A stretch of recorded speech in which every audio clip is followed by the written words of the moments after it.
আমাদের দেশের যারা এমপিওভুক্ত শিক্ষক আছেন, আজকে 10 দিন ধরে আমরা প্রথম দিন থেকেই শিক্ষকরা যে ন্যায্য দাবিতে এই শহীদ মিনারে অবস্থান নিয়েছে, আমরা দেখেছি প্রেস ক্লাবে শিক্ষকদেরকে কিভাবে এই সরকার গণবিরোধী অবস্থান নিয়ে পুলিশ দেশীয় বাহিনীর ভূমিকায় নামিয়ে দিয়ে শিক্ষকদেরকে পিটিয়ে প্রেস ক্লাব থেকে তুলে দিয়েছিল। তারপর থেকে শিক্ষকরা এই শহীদ মিনারে অবস্থান নিয়েছে। আমরা প্রেস ক্লাব থেকে শুরু করে আজকে পর্যন্ত আমরা এই শিক্ষকদের ন্যায্য দাবির সাথে আমরা একাত্মতা ঘোষণা করেছি। আমি সহ আমাদের শিক্ষা সেলের ছাত্র ভাই এবং জাতীয় নাগরিক পার্টির সব নেতৃবৃন্দ আপনাদের সাথে একাত্মতা ঘোষণা করেছে। প্রিয় শিক্ষকবৃন্দ, আপনারা জানেন শিক্ষকদের বিভিন্ন দোষ দেওয়া হয়। তারা কেন প্রাইভেট পড়ায়, তারা কেন শিক্ষার্থীরা কেন ফেল করে, শিক্ষকরা কেন চাকরি ছেড়ে দেয়, নানাবিধ দোষে শিক্ষকদেরকে দায়ী করা হয়। কিন্তু সরকার কখনোই নিজের দোষটা কখনোই দেখে না।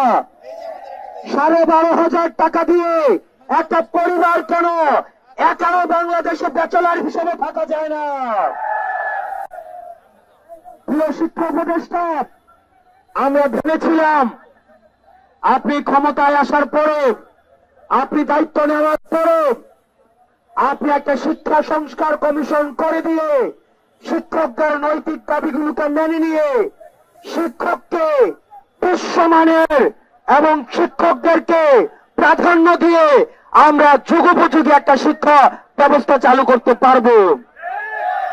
কিন্তু অত্যন্ত পরিতাপের বিষয়, আমরা দেখেছি শিক্ষকদের যে দাবি, শিক্ষকদের যে পেশা, সেটিকে রাষ্ট্রের প্রায়োরিটি লিস্টের সবসময় শেষের দিকে রাখা হয়। প্রিয় শিক্ষক সমাজ,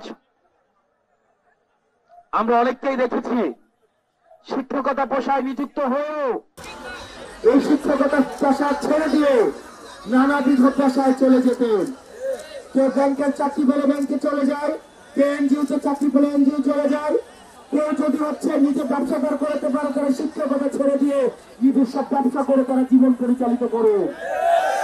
যেখানে দেশ গড়ার কারিগর, জাতি গড়ার কারিগর শিক্ষকদের হওয়া উচিত, সবচেয়ে তাদের বেতন, সম্মান সবকিছুই রাষ্ট্রের সর্বোচ্চ হওয়া উচিত, সেখানে আমরা দেখলাম শিক্ষকদের বেতন মাত্র 12,500 টাকা।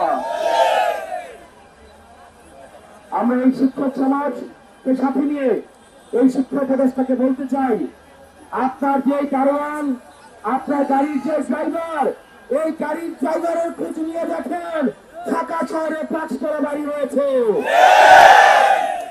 আপনার যে বাসার যে রান্না করে যে বাবুর্চি, তাদের বেতন এই শিক্ষকদের বেতনের থেকে বেশি।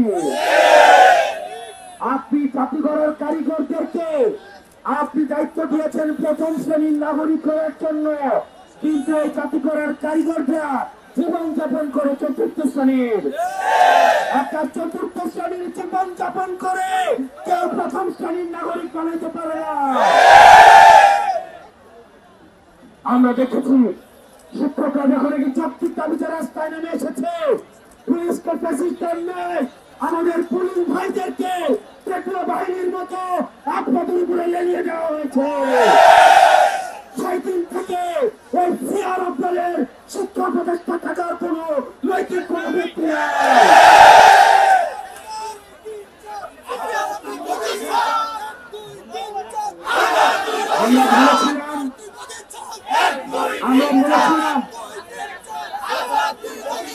আমরা ভেবেছিলাম এই শিক্ষা উপদেষ্টা যেহেতু বিশ্ববিদ্যালয়ের শিক্ষক, উনি শিক্ষকদের কষ্ট বুঝবেন, দুঃখ বুঝবেন, কিন্তু আমরা দেখলাম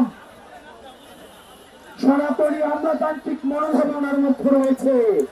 উনি এসিএম থেকে বেরিয়ে হতে চান না, উনি শিক্ষকদের সাথে কথাই বলতে চান না, সেই উপদেষ্টা শিক্ষকদের সাথে কথা বলতে চান না, সেই উপদেষ্টা আমাদের প্রয়োজন নয়।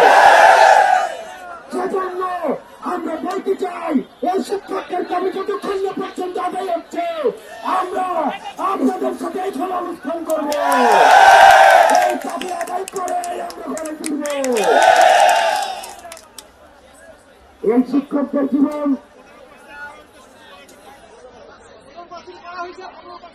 শিক্ষকদের বিষয়ে আমরা বলতে চাই, এই শিক্ষকদের আর তৃতীয় শ্রেণীর জীবনযাপন করার কোন ধরনের আর কোন অবকাশ নেই। আপনারা তাদেরকে বেতন দিবেন না, আবার প্রাইভেট বন্ধ করবেন। আপনারা তাদেরকে বেতন দিবেন না, আবার প্রথম শ্রেণীর পেশাগত আপনারা অধিকার আদায়ের জন্য তাদেরকে বাধ্য করবেন, এটা হতে পারে না। প্রিয় শিক্ষকবৃন্দ, আমরা আপনাদের সাথে ছিলাম, আমরা আপনাদের সাথে আছি, সাথে আদায় পর্যন্ত আমরা আপনাদের সাথে থাকবো।